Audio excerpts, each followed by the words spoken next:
Coming up next on Passion Struck. If you are part of a religious group that is engaged in a ritual, it could be a ceremony, it could be a meditation practice, a prayer program, then you have a whole bunch of people whose parietal lobes are now quieting down. And as they engage this practice, that boundary between themselves and the other people that are with them begins to go away. They begin to feel blended, connected, again, unified, different words that people use, but a sense of oneness with the individuals, with the other individuals that are part of this process. Welcome to Passion Struck. Hi, I'm your host, John R. Miles, and on the show, we decipher the secrets, tips, and guidance of the world's most inspiring people and turn their wisdom into practical advice for you and those around you. Our mission is to help you unlock the power of intentionality so that you can become the best version of yourself. If you're new to the show, I offer advice and answer listener questions on Fridays. We have long-form interviews the rest of the week with guests ranging from astronauts to authors, CEOs, creators, innovators, scientists, military leaders, visionaries, and athletes. Now, let's go out there and become Passion Struck.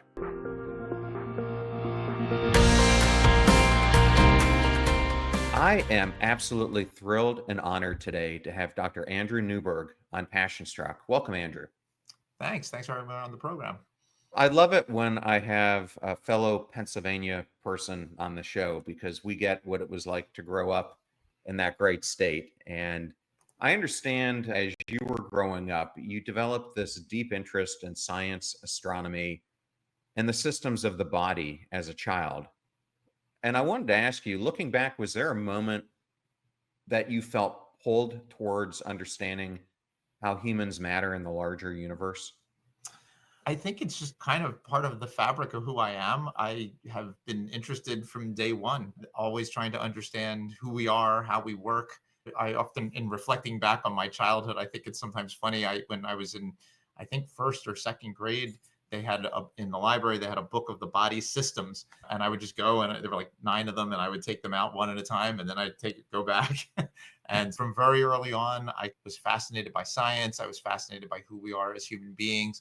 And I think I was always very inquisitive. I always had a lot of questions about the nature of the world. I don't know if there was like a specific moment, but I just always reflected on how come people believe different things? If we're all looking at the same world, how come there's different political parties, different religious ideas, different moral ideas about the world? Shouldn't we all just agree with one answer?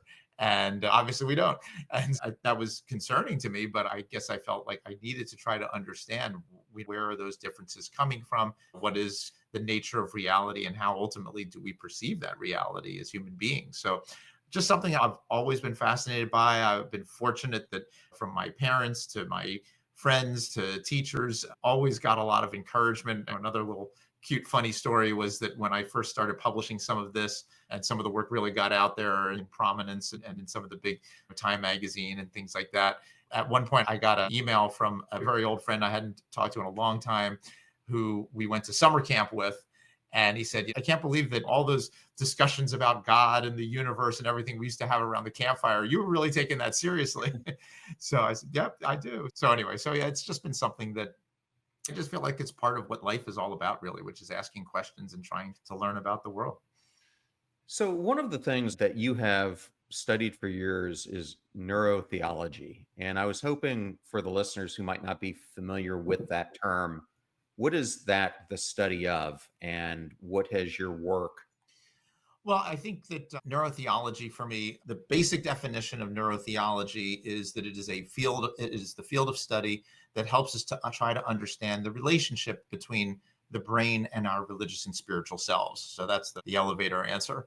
But to me, for it to work as a term, for it to work as a field, there's a couple of important things that people need to understand about it. One of them is that for me, neurotheology is a two-way street, I like to say, which is that it's not just science looking at religion. It's not just religion looking at science, but it's really the two of them looking at each other and ultimately looking at ourselves as human beings and trying to help us understand who we are and how we engage the world around us.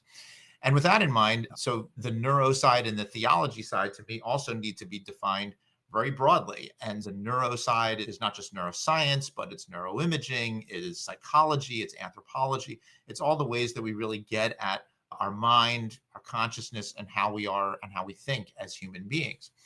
The theology side, theology itself is a specific discipline where you're analyzing a religious tradition, the sacred texts and so forth, and trying to break it out and really try to understand it, which is certainly something that we can look at, which is how do we think about these very big questions about the nature of free will, the nature of our relationship with some higher being or with the universe in some way, all these really deep philosophical questions.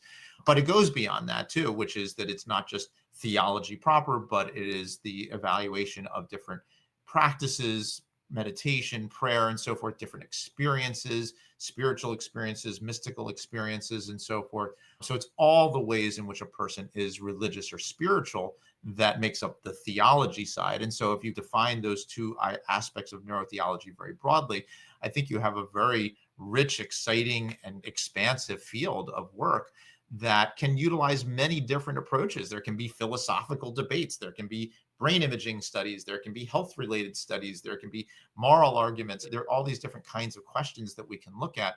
So there's really a tremendous amount of things for us to try to evaluate through this lens of neurotheology. And I do hope that, going back to what we were just talking about, I hope that it recognizes the importance of these two fundamental sides of humanity, the religious and spiritual side, which has been with us since the dawn of human history, and the technology science side of us, which has also been there since the dawn of history. I think to me, it makes sense to bring those two sides of us together to try to help us figure out who we are. Well, and to build on that, much of your work explores the brain processes and how those processes bring about meaning and purpose. From a neurological perspective, why is the need to matter such a fundamental part of the human experience? Well, I think it ultimately comes down to how we understand ourselves and our place within the world. And so the idea of when we look out at the world, it probably stems from a kind of a fundamental challenge that we all face. And I talk about this a lot. I wrote a book on Why We Believe What We Believe, where we discuss this. If you think about what we have the ability to work with, we have access to 0.000 and fill in another 1,000 zeros, 1% of everything that's going on in this universe. And yet somehow we have to figure out what is going on so that we can live our lives and figure out what we need to do in order to survive. So we get access to this tiny percentage of the universe. We are mortal, we are flawed, our brains make all kinds of mistakes.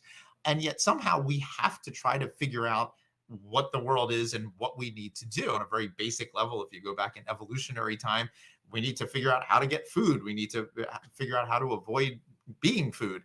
And we have to have some very basic ideas about the world around us. And anytime we don't have a good sense of what the world is or how we are supposed to be in that world, our very existence is threatened. And so in our brain, in our body, autonomic nervous system, our emotional systems are telling us we've got to figure this out. It's going to make us very anxious until we have some sense of what we need to do. And so when we can create a sense of order, a sense of control, a sense of understanding, a sense of meaning, a sense of purpose in the world, that helps to calm those kinds of ontological anxieties down so that we can go about our world and try to survive, to try to figure out what we need to do. And that becomes really fundamental for who we are as human beings. And the downside of that is that sometimes then people take that sense of meaning and purpose to such an intense level that sometimes when they come across somebody who doesn't hold that same ideas, they have a different religion or a different political ideology, then that can become very challenging because now again, our anxiety, well, wait a minute, I thought I had it figured out. Now they're telling me I'm wrong. How am I supposed to think about this? And of course, our brain has one of two options. One is that I'm right and you're wrong. The other is that you're right and I'm wrong. Well, which one do you think your brain is going to choose? It's usually going to think that I'm right and the other person's wrong. And of course, this can often lead to a lot of hatred and animosity because it's kind of, if I know I'm right and they're wrong, why do they keep telling me I'm wrong? Maybe there's something wrong with them. Maybe they're a bad person. Maybe they're an evil person. And so you can see how while on one hand, it's so important to develop this sense of meaning and ideas about how the world works, It's fundamental to our survival, but it really can create a lot of strife and angst against other people who don't see the world the same way. And that to me is also where I hope neurotheology can help us to see that we are all looking at the world differently. And maybe that's okay. Maybe we can learn from each other and support each other instead of always fighting with each other. Yeah, what you were just describing reminds me of some of the work of the late Emile Bruneau, who was trying to look at conflict and how do you humanize the other side. Is that in Right. some ways what you're referring to? Yeah, absolutely. Because if you now view them as evil, as wrong, part of what I think ultimately can happen is you have, not you, but one has their perspective of reality and what kind of exists within that reality. So if you have this person who's out there who is not seeming to fit into that reality, it's almost as if they are not real and they are not human. They are not real. They're the embodiment of evil. And so it is something where you might ultimately feel that you really do dehumanize them. And so I agree. Part of what to your point, what I hope that neurotheology kind of helps us to say is to people, well, look, all of us are in the same boat. All of us have a brain that more or less functions the same way, but each of our brains are affected by our genetics, by our upbringing, by the good things that happen to us, the traumas that happen to us, the people, our parents, our friends, our teachers. And then here we are at this moment looking at the world. It's no wonder that we see the world a little bit differently. Every one of us is going to see the world differently. And even if you line up 100 people who are all Catholic or all Muslim, Jewish, whatever, and ask them about their traditions, you're still going to get different answers. I always argue that if there's whatever 7 or 8 billion people on the planet, there's 7 or 8 billion religions on the planet. There's 7, 8 billion political ideas about the world. So obviously they tend to group around they coalesce around certain ideas that seem to make sense to people and that people can find universal qualities in. But yeah, I mean, I think a lot of it is the recognition of the humanity of the fact that, well, we are all part of this process of trying to learn and understand. And so maybe you're not evil if you've come to a different conclusion. You're just another human being who's come to a different conclusion. I wanted to ask as a follow up to that. I know you have done a ton of work along with David Yaden and others examining fMRIs, PET scans, etc. Does the mind look different for someone who has a deep sense of meaning versus someone who feels isolated, lost, disconnected? It's a really interesting question. And I guess as I often wind up answering questions about the brain, it's always far more complex than we ever hope. It's never an ability to say, oh, yep, here it is. This is it's just their amygdalas to this or their hippocampuses to that.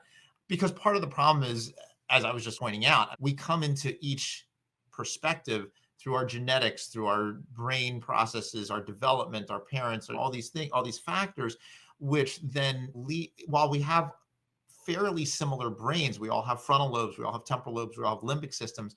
The way they're connected, the amount of different neurotransmitters, chemicals in the brain like dopamine and serotonin and so forth, are all a little bit different. And I think part of the challenge that we have is while we can look at different groups of people and say, well, overall, if you have a sense of meaning and purpose, you're more likely to have more dopamine than somebody who doesn't, for example. There's too much overlap, and it really does become a challenge, I think, to figure out all the different elements, all the different factors that make up those differences. And again, even when you think about something like meaning and purpose, some people may find meaning and purpose through a spiritual lens that God has created me, I'm in the image of God, and I have a very strong Christian belief, whatever it is that the person believes, and that's where they derive meaning and purpose. I know before we got on, we were talking about football. For a football player, maybe meaning and purpose is by playing football.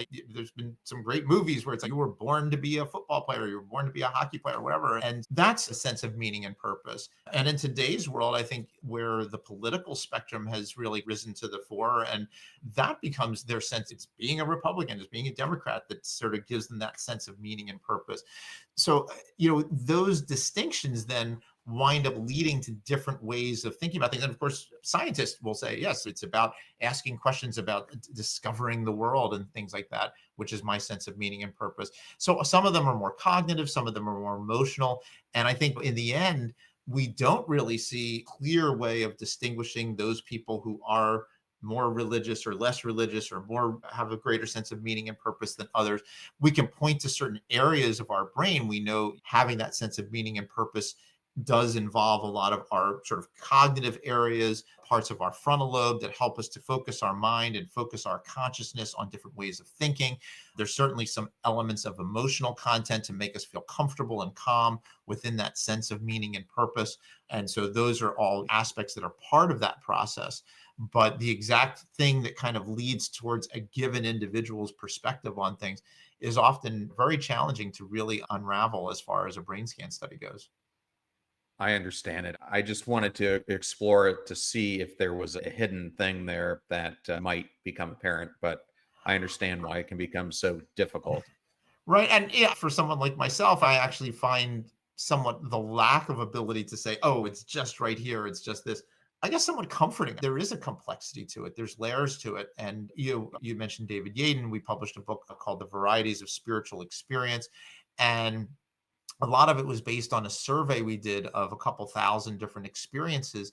And it's wonderful because they all have a unique element to it. They all have a unique character to them, which to me is important because it does really speak to the uniqueness of each person. On the other hand, we are able to try to isolate certain aspects of how we think about things. And when we talk about a sense of meaning and purpose, how do we relate objects to each other? How do we relate ourselves to something greater?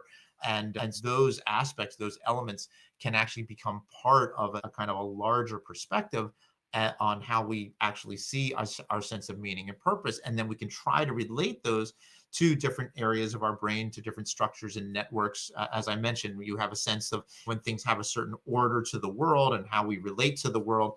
There are areas of our brain that help us to do that. But again, since each person does it a little bit uniquely, it becomes harder to isolate those particular points.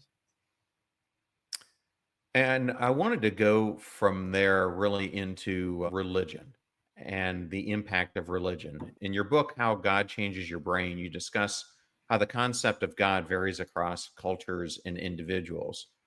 But throughout history, religion has really impacted billions of people's feeling about, I would say, why they feel they belong in a community, why they matter to others, why they have construct that's influencing their life. How does your research around these religious practices and beliefs show that religion shapes our brains and fosters a sense of connection? Well, this may be something that is maybe a little easier to nail down, at least as far as the brain goes. When we have done some of our brain scan studies and we look at what goes on when people are engaged in different practices, different rituals, one of the things that we had always proposed was that there's an area of our brain called the parietal lobe that takes sensory information and helps us to get a spatial representation of ourself. And that when people are engaged in these kinds of practices, as the practice goes on, this area of the brain quiets down.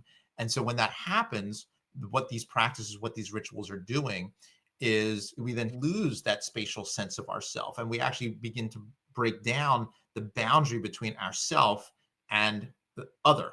And that's now leading to the answer to your question. So if you are part of a religious group that is engaged in a ritual, it could be a ceremony, it could be a meditation practice, a prayer program, then you have a whole bunch of people whose parietal lobes are now quieting down.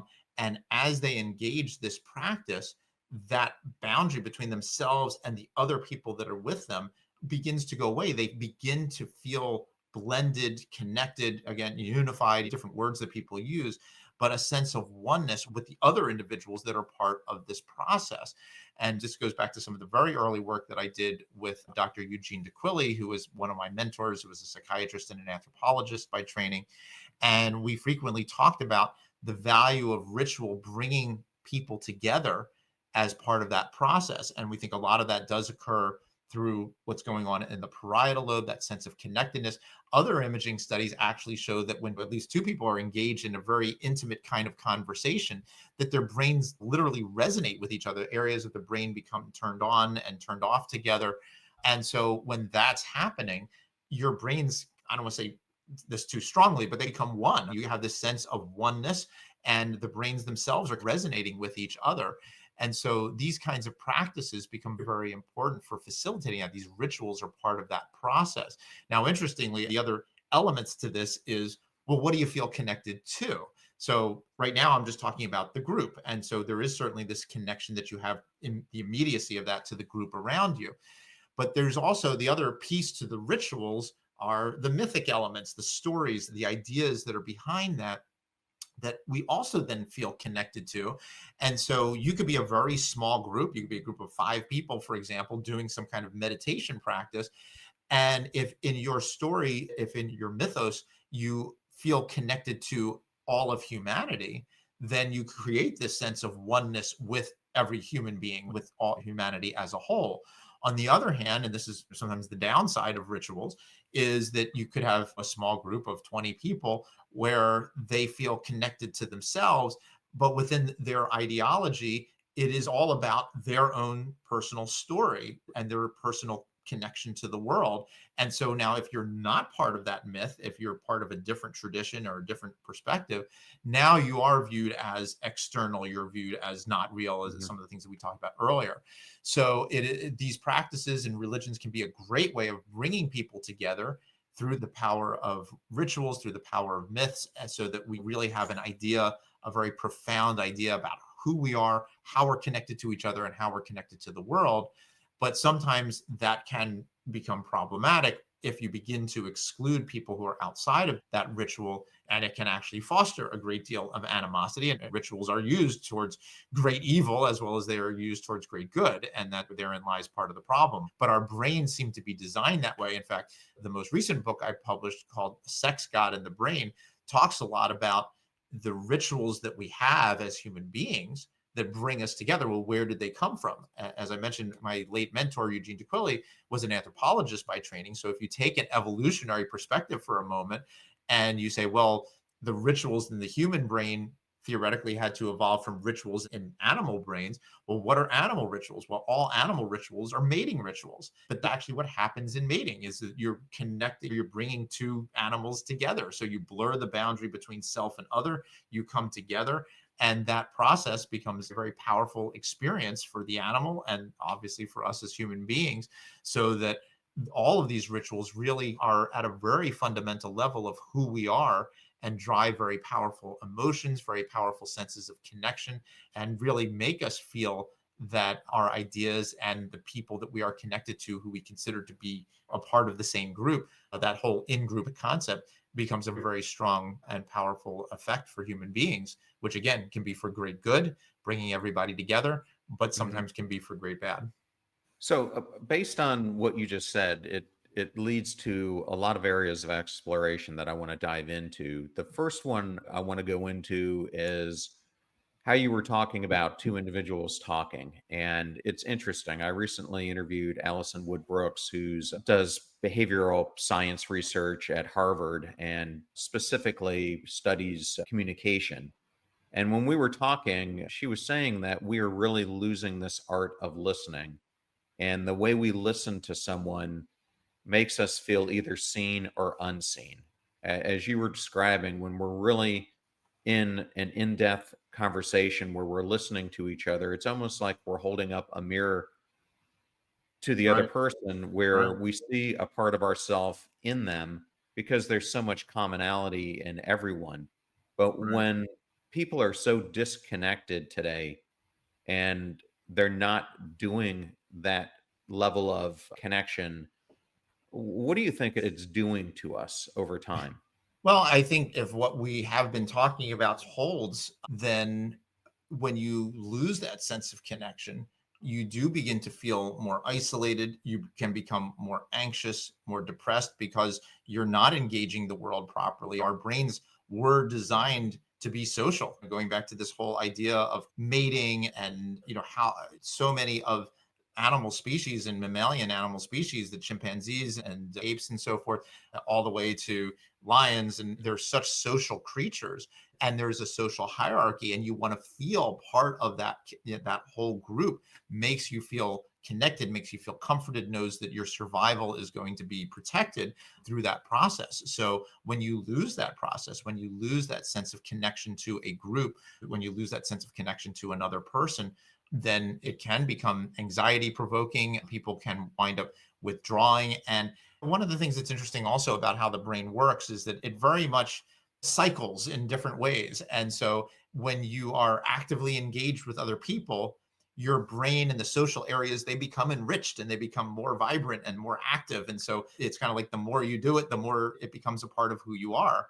On the other hand, the more you withdraw, the brain cycles in the opposite direction. And suddenly these social connections and reading people's ideas and listening, as you were talking about, those skills and those abilities and those aspects of our brain begin to go away. And the brain does work. The two kind of cute ways of thinking about the brain is that neurons that fire together wire together. So if you are being social and engaging people, then you're going to have a great deal of neural connections that support that.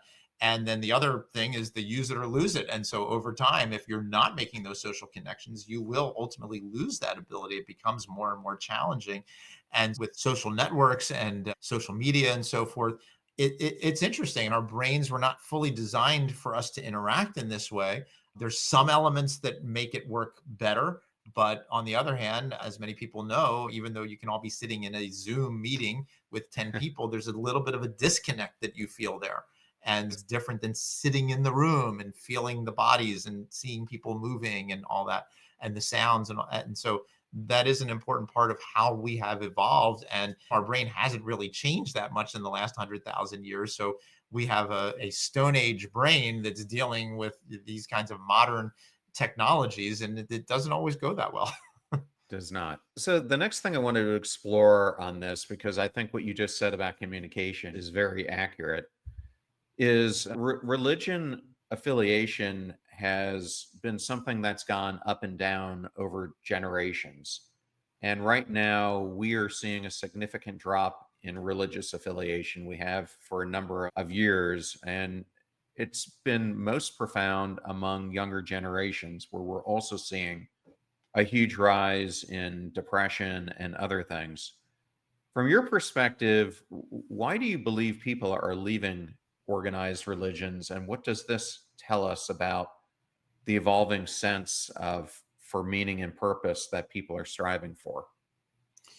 I'm sure that there are many factors that are involved in that. And so it's difficult to isolate one thing that leads people to turn either towards religion or away from religion.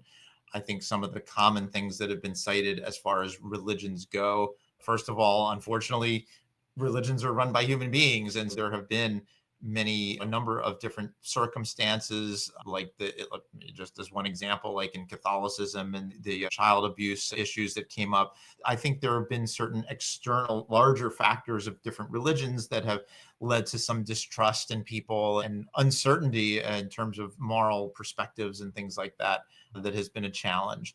People do have access to far more information than we ever had before. When you lived in some rural town, you went to the church and that was what you knew. And there really wasn't a lot of opportunity to learn about other perspectives or anything like that. Whereas now with a click, you can look up any religious tradition or any belief system or anything that you want.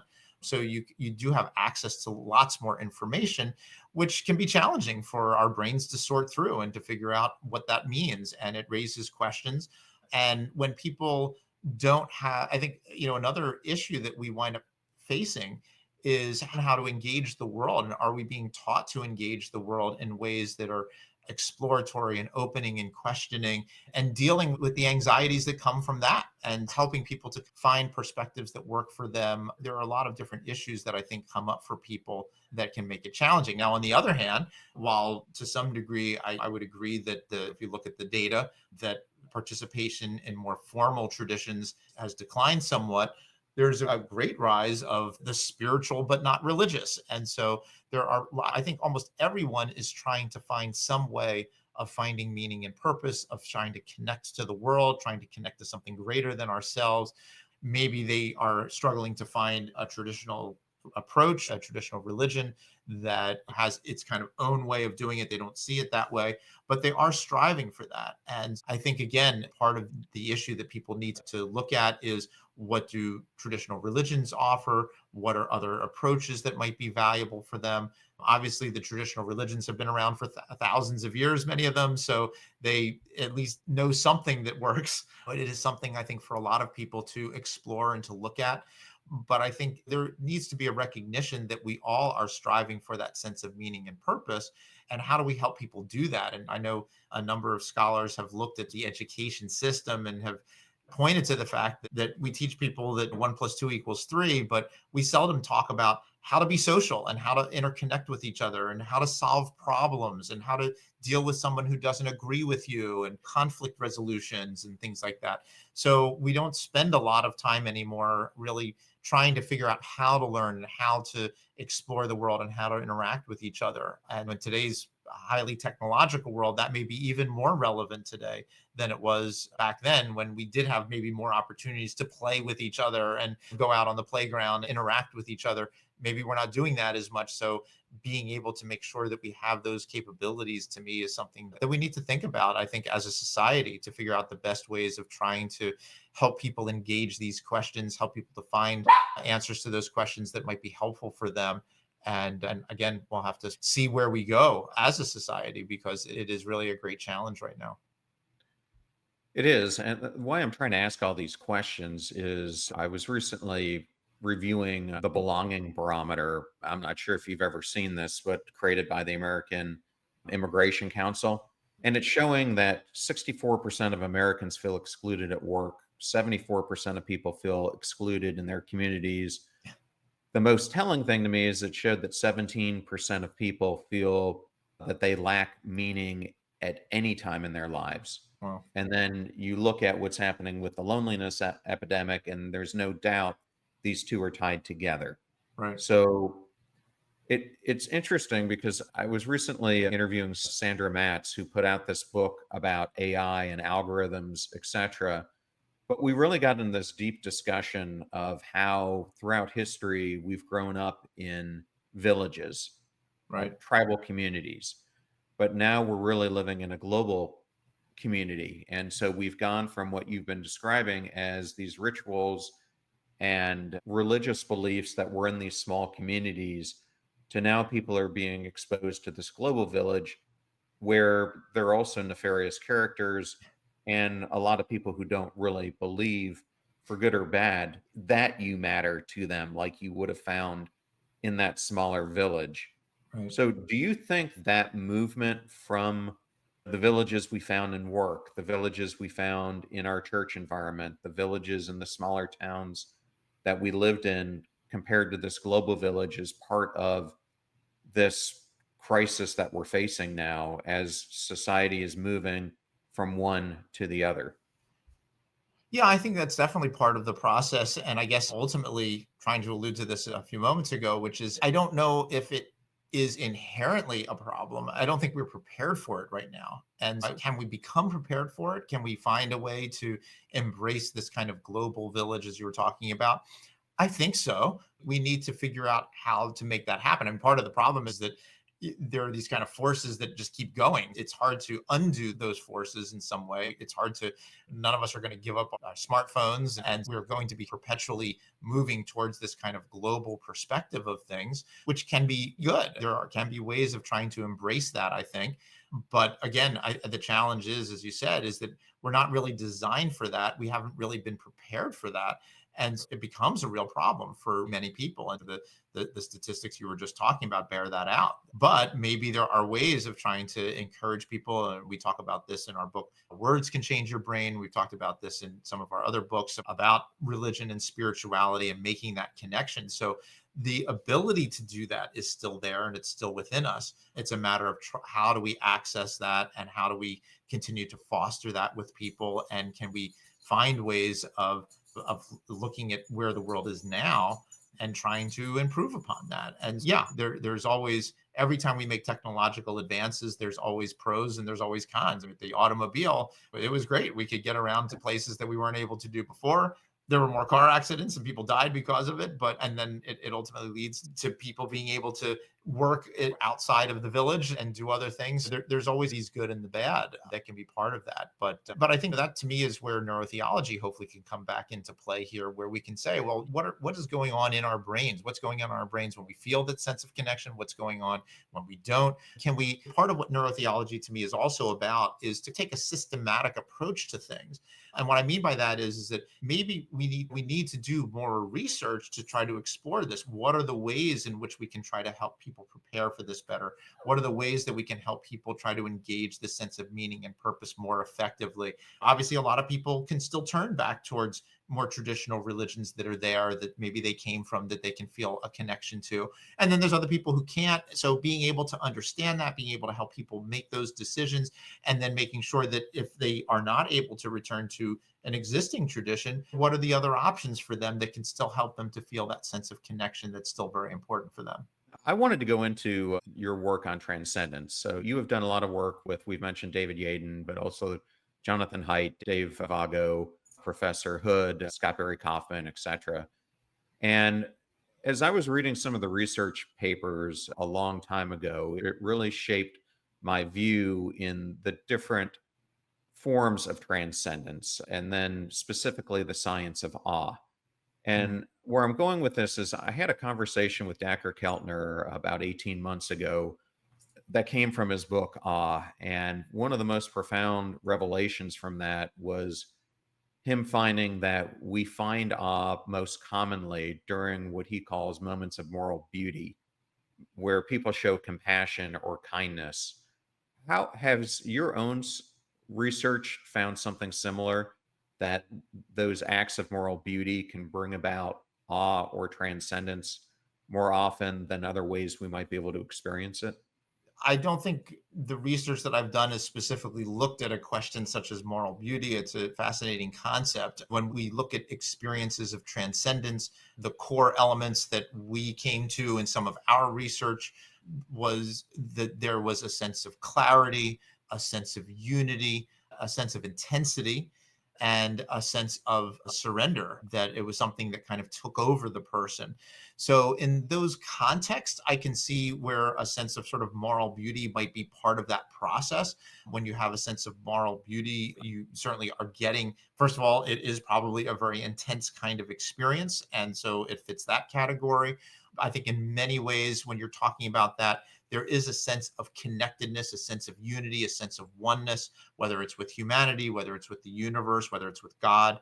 And so I think there certainly are those aspects to it. And I think a sense of clarity is also an interesting one too, because what we're talking about there is that's where people understand the world. They can understand it from a moral perspective, but they can also understand it from a meaning perspective. So I would think that while that is certainly a notion of moral beauty is certainly one way of getting towards those transcendent experiences, my guess is that it's probably grander than that. There are probably other ways that it can happen. And some of my favorite descriptions in our that we looked at in our survey were people who had these experiences where it just came out of nowhere. Really, they weren't even looking for it. It just happened to them. And they suddenly saw the world in a different way. They understood the world differently. And I certainly think morals come, a sense of ethics and morals comes along with that process. How do we begin to think of what's right, what's wrong, based on this new understanding of things? So I'm sure it can cut both ways. But I think, at least from my perspective, there seems to be so many different ways in which people can engage these kinds of experiences. And that's also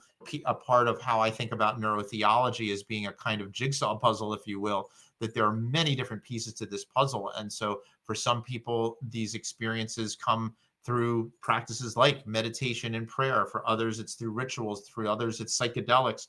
Through others, it's near-death experiences. Some it's through disorders like seizures and things like that. So there, and the list goes on and on. And so there are many different ways that people can engage these kinds of experiences.